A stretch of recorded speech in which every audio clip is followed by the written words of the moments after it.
Olá, graça e paz. Dando continuidade aos nossos pequenos textos, grandes verdades, e continuando nas nossas parábolas de Jesus, hoje veremos a parábola dos trabalhadores na vinha, ou nós não recebemos o que nós merecemos. No Evangelho de Mateus, capítulo 20, versos de 1 a 16, pois o reino dos céus é como um proprietário que saiu de manhã cedo para contratar trabalhadores para a sua vinha. Ele combinou pagar-lhes 1 denário pelo dia e mandou-os para a sua vinha. Por volta das 9 da manhã, ele saiu e viu outros que estavam desocupados na praça e lhes disse: vão trabalhar na vinha e eu pagarei a vocês o que for justo. E saindo outra vez por volta do meio-dia e das 3 da tarde, fez a mesma coisa. Saindo por volta das 5, encontrou outros que ainda estavam e lhes perguntou: por que vocês estiveram desocupados o dia todo? Porque ninguém nos contratou, respondeu ele. Ele lhes disse: vocês também vão trabalhar na minha vinha. Ao cair da tarde, o dono da vinha disse ao administrador: chame os trabalhadores e pague o salário, começando pelos últimos contratados. Vieram os trabalhadores contratados por volta das 5 horas e cada um recebeu 1 denário. Quando vieram os que tinham sido contratados primeiro, esperavam receber mais, mas cada um deles também recebeu 1 denário.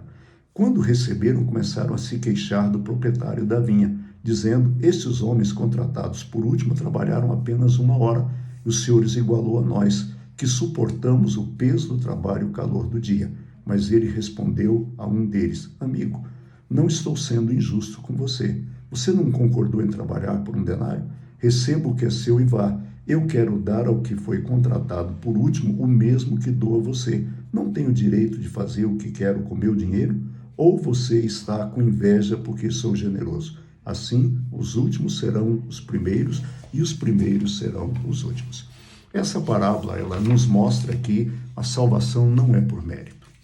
E muitas vezes nós achamos que pelo fato de sermos cristãos há muito tempo, nós somos mais salvos que os outros. Nada disso. O que Jesus deixa assim muito claro para nós nessa parábola é que a graça vale mais do que a justiça imparcial e as práticas lucrativas dos negócios dos homens. Jesus nos ensinou essa parábola e ele está dizendo às pessoas que estavam treinadas a ouvir que tudo era por mérito. Se você for bom, Deus te ama. Se você fizer o que é reto, e Jesus está dizendo: espera aí, tem algo maior que isso. O que é maior do que isso? A graça de Deus. E vocês são chamados pela minha graça. Ao ensinar essa parábola, Jesus mostrou que Deus trata os homens de acordo, não trata os homens de acordo com princípios do mérito, da justiça ou da economia. Deus não está interessado em lucros. Deus não trata o homem na base do toma lá da cá, ou uma boa reputação que merece recompensa. Deus nos trata de acordo com a sua misericórdia. Note que o dono, ele combinou 1 denário para um dia de trabalho. Os que começaram de manhã, às 6 da manhã, receberam 1 denário. Mas uns foram contratados às 9, outros aos meio-dia, outros às 3 da tarde, e o último grupo foi contratado às 5 horas. 1 hora de trabalho, e eles receberam a mesma coisa. Pensando nessa parábola, me vem à mente a imagem de Jesus na cruz. Ali na cruz, ao lado de Jesus, dos dois lados estavam 2 ladrões. Um dizia: se você é o rei dos judeus, desce daí, salva-te a ti e a nós também. O outro dizia: rapaz, você não tem senso de justiça nem aqui. Nós estamos aqui porque nós merecemos. Mas este homem, o que ele fez? Ele olhou para Jesus e disse: Jesus, tem misericórdia de mim quando entrares no teu reino. E Jesus disse para ele: hoje mesmo estarás comigo no paraíso. Ou seja, aquele homem foi ladrão a vida inteira. Aquele homem foi um mau elemento. Aquele homem foi um péssimo exemplo para a sociedade. Mas, na hora da morte, ele reconhece Jesus como seu Senhor e seu Salvador. E na hora da morte, ele é salvo. Ou seja, muitas vezes, algumas pessoas como eu, nasceram basicamente na igreja, cresceram na igreja.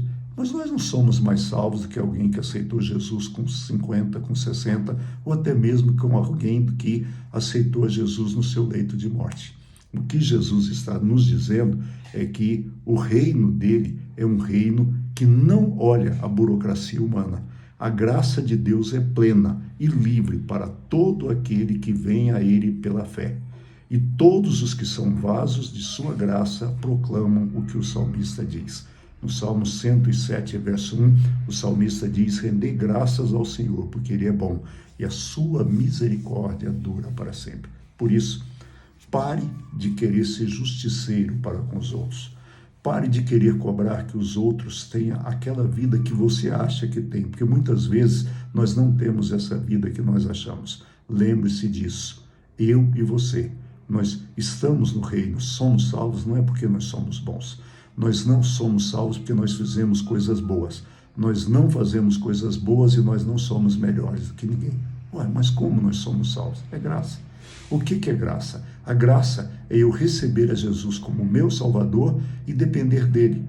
E aí, eu vou viver no pecado? Não, não vou viver mais, porque a graça me proíbe disso. Então, tenha um final de semana abençoado, que Deus te abençoe, tenha um bom final de semana. Domingo temos às 9 da manhã a nossa reunião de oração na igreja e às 19 horas temos o nosso culto no YouTube, Pique Taguatinga. Te espero lá ou na segunda-feira, nesse mesmo horário. Fique em paz, que Deus te abençoe.